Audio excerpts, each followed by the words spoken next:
Good morning and welcome my new mini blog. তো সবাই কেমন আছো? আশা করি সবাই ভালো আছো। তো আমি তো ভালোই আছি, না হলে ভিডিও কিভাবে পোস্ট করতাম। তো যাই হোক, এখানে দেখো তোমাদের সাথে কথা বলতে বলতে বিছানা গোছানো প্রায় কমপ্লিট। তো এখানে আমি সব কিছু গুছিয়ে নিব, কারণ যেহেতু কালকে ছিল বিয়ে বাড়ি, এর জন্যে তো জানোই ঘর বাড়ি কীরকম হতে পারে। আর এখানে দেখো মোদিজির 3,000 টাকার ফর্ম, তো সেটাই আমি একটু দেখাচ্ছিলাম। তো যাই হোক, এখানে চলো গুছিয়ে নিই জামা কাপড়গুলো। তো এখানে অনেকগুলোই জামাকাপড় ছিল, সেগুলো আমি প্রথমে গুছিয়ে নিয়েছিলাম। তো তারপরে অন্য কাজ করছিলাম। আর এই জামাকাপড় গোছানো কি বলবো, এত আলসামো লাগে কি আর বলবো, কবে থেকে পড়ে রয়েছে, গোছানো হয়েই উঠছে না। যাই হোক, আজকে ভাবলাম যে না, যতই আলসামো লাগুক না কেন, আজকে তো আমি গুছাবই। তো এখানে পরে আমি ঘরটা ঝাড় দিয়ে দিলাম। তো ঘুম থেকে উঠে আমি ব্রাশ না করে প্রথমে এই কাজগুলো করে নিচ্ছিলাম। তো যাই হোক, তারপরে আরেকটা বিছানা গুছিয়ে নিলাম। তো এখানে ভাবছো কে ভিডিও করে দিচ্ছে, আমার কোনো স্ট্যান্ডই নাই গাইস। তো এখানে আমার বোন ভিডিও করে দিচ্ছিল, তাদেরকেও আমি দেখাবো, ওয়েট। তো এই ঘরটাও ঝাড় দিয়ে দিলাম। আর এখানে প্রায় আমার কমপ্লিট কাজ। এই যে দেখো আমার দুটো বোন, ওরাই সবসময় আমাকে ভিডিও ফটো করে দেয়, তুলে দেয়।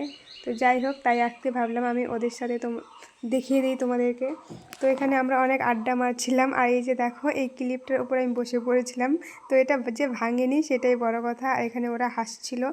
তো এই ঘরও আমার গোছানো প্রায় কমপ্লিট। এখন একটু ওদের সাথে আড্ডা মেরে নিলাম। তারপর দেখো এখানে মা করছিল রান্না, তো সেটাও আমি একটু ভিডিও করে নিলাম।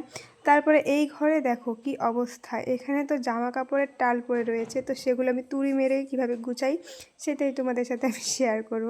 তো এখানে যাই হোক, আমার প্রায় গোছানো কমপ্লিট। এই যে দেখো, তো এভাবে আর অনেকগুলো জামা কাপড় জমে গিয়েছিল, তো এগুলো ধুতে হবে। তো এখানে ভাবলাম যে না, আজকে তো অনেকটাই রোদ উঠেছে, ভাবলাম এগুলো ধুইয়ে দিই।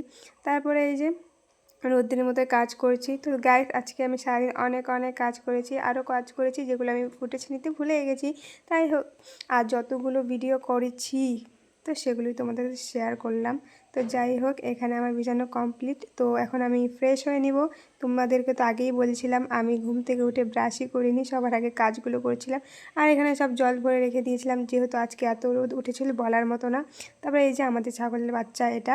তারপর চলে গিয়েছিলাম একটু দোকানে, তো একটু স্টাইল মারছিলাম। তো যাই হোক, দোকান থেকে নিয়ে নিলাম জিনিসপত্র। এই যে দেখো, দোকানে গিয়ে একটু ভিডিও করলাম। এটা হচ্ছে আমাদের বাড়ির সামনের দোকান। তো যাই হোক, এখানে যা যা লাগছিলো নিয়ে চলে গেলাম। তো এখানে প্যান্ডেলটা দেখে ভাবছো কার বিয়ে, তো এখানে আমার একটা ভাইস্তার বিয়ে। আর প্যান্ডেলটা দেখো কত সুন্দর হয়েছে, তাই না? পুরো কমপ্লিট হয়নি। তো যাই হোক, তারপরে একদম স্নান করে এসেছিলাম ঘরে। আর ভাবলাম যে না, চুলগুলো শুকানো যাক। তার মাঝে অনেক কিছু করেছি, সেগুলো আর ভিডিও করিনি। তারপরে আজকে তো বলেইছিলাম এত রোদ উঠেছিল আর এত গরম, তো খেয়ে নিলাম ডাব।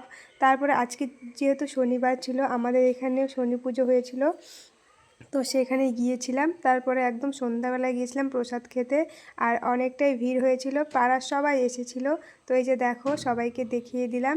তো এটা হচ্ছে রাস্তার মাঝখানে আমরা বসেছি প্রসাদ খেতে। আর প্রসাদে ছিল এই যে সিন্নি আর মুড়ি।